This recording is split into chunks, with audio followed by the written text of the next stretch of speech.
Recentemente, uma notícia chamou a atenção de muita gente. A Ford, montadora, anunciou o fechamento das suas fábricas aqui no Brasil. Gente, quando uma empresa desse porte decide sair do país, o impacto é muito grande.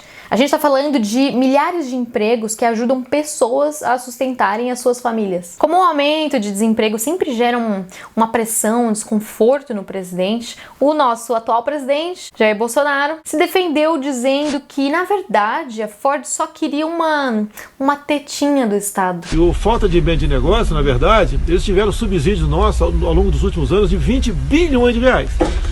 Queriam renovar subsídios para fazer carro para vender. Ou seja, o verdadeiro motivo da Ford ter deixado o Brasil foi pela ausência de mais subsídios ainda. Mas afinal, você sabe o que são subsídios? O subsídio é um apoio monetário de uma entidade a outra entidade, querendo fomentar o desenvolvimento daquela atividade ou comércio. Subsídios governamentais fornecidos a indústrias têm o intuito de diminuir o preço final do produto, para que o produto dessa empresa possa concorrer com outras empresas maiores, mais tecnológicas e com preços menores. Os defensores de subsídios dizem que a renúncia fiscal que o governo faz vale a pena diante dos empregos que são gerados. Os defensores de subsídios costumam ver na industrialização a principal resposta aos profundos problemas de desenvolvimento no Brasil. Mas para que essa industrialização aconteça com um apoio tão ferrenho do governo, esse setor da economia precisa de muito envolvimento do planejamento central. E a história brasileira, como percebeu Douglass North quando nos visitou aqui no Brasil, passou tempo demais nessa fixação pela industrialização sem o básico. Mas quem que é esse Douglass North aí, afinal? Quase 30 anos antes de receber o seu Nobel de Economia, o economista americano e liberal Douglass North fez uma visita intensiva aqui no Brasil, fazendo conferências e estudando a economia brasileira com foco no Nordeste. O objetivo era fazer uma espécie de relatório para as autoridades americanas com o intuito de fomentar um projeto para o desenvolvimento daquela região. Mas North não ficou muito feliz com o que ele encontrou aqui, não. Segundo ele, o Brasil estava preso demais nas burocracias e amarras do Estado. Que novidade! Ao mesmo tempo que Douglass North fazia suas pesquisas aqui no Brasil, outros economistas como Celso Furtado lideravam discussões sobre o crescimento econômico por aqui, defendendo que a saída para os nossos problemas seria focar no controle estatal, oferecendo subsídios e focando na industrialização. Mas Douglass North enxergava muitos problemas nessa visão de Celso Furtado. Para North não fazia nenhum sentido você focar em industrialização quando o Brasil tinha problemas muito mais sérios, como coisas básicas. Como colocar essas pessoas para trabalhar e fomentar a indústria se essas pessoas sequer tinham mão de obra minimamente qualificada? Para North não faltava a sofisticação do Brasil, faltava o básico. E ainda falta, né? Industrializar regiões pobres do Nordeste, como queria Celso Furtado, seria um desastre. Para ajudar vocês a entenderem, seria como construir um prédio de 30 andares em areia movediça. Você não tem o básico. Tá, mas quem que tá certo? Furtado, North? O Brasil precisa subsidiar fortemente indústrias ou oferecer o básico à população primeiro?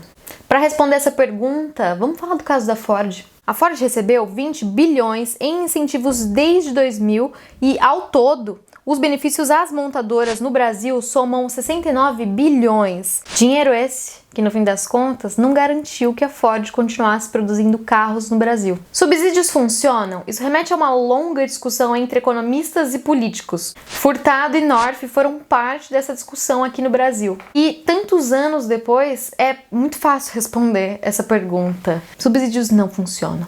Presta atenção! E não é questão de opinião minha, eu não trago opinião, eu trago dados. Um exemplo de evidência científica é o estudo de duas universidades americanas, Princeton e Columbia, que, segundo os pesquisadores, quando os subsídios eram concedidos a 8 estados americanos e os investimentos do governo chegavam na região, várias vezes ocorria uma perda dupla. Primeiro problema, novas empresas num país geram novos gastos de instalações, só que como essa empresa ela está isenta de pagar impostos, esses gastos dessas instalações se distribuem entre as outras empresas que pagam impostos, deixando o valor do imposto maior, fazendo com que essas empresas tenham menos produtividade, diminuindo o comércio e afetando a economia como um todo.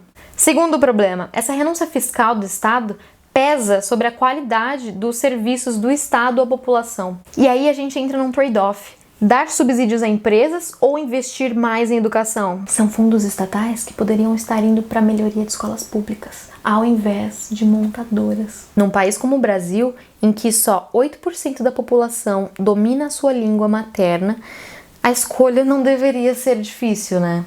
Aqui a gente precisa muito do básico. No caso da Ford, ela sempre foi tratada como uma indústria nascente. O que é isso? É uma indústria que deve ser protegida da concorrência. Para vocês terem uma ideia, só de programas que servem para dar benefício ao setor, foram 4 nos últimos 30 anos. Isso inclui, além de protecionismo, que a gente sabe que não funciona, mais de 60 bilhões aos cofres públicos só em subsídios. Resumindo tudo, subsídios custam caro, muitas vezes não funcionam e a gente sabe disso há décadas.